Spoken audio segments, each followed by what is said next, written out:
May isang tao na pinanganak sa lugar na to na literal na kasalanan ng pangalan.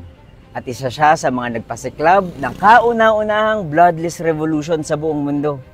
Story time! Nandito ako ngayon sa bahay ni Jaime Cardinal Sin sa bayan ng New Washington, Aklan. Si Cardinal Sin ang isa sa mga simbolo ng mapayapang revolusyon noong EDSA People Power 1 at EDSA People Power 2. Welcome to the House of Sin!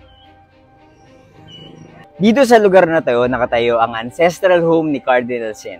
Dito siya tumira, kasama ng kanyang mga magulang at 15 kapatid. Isa na to ngayong museum na tinatawag na Museo Cardinal. Sino nga ba si Jaime Cardinal Sin? Siya ay isang Aklano na naging cardinal sa edad na 47 years old.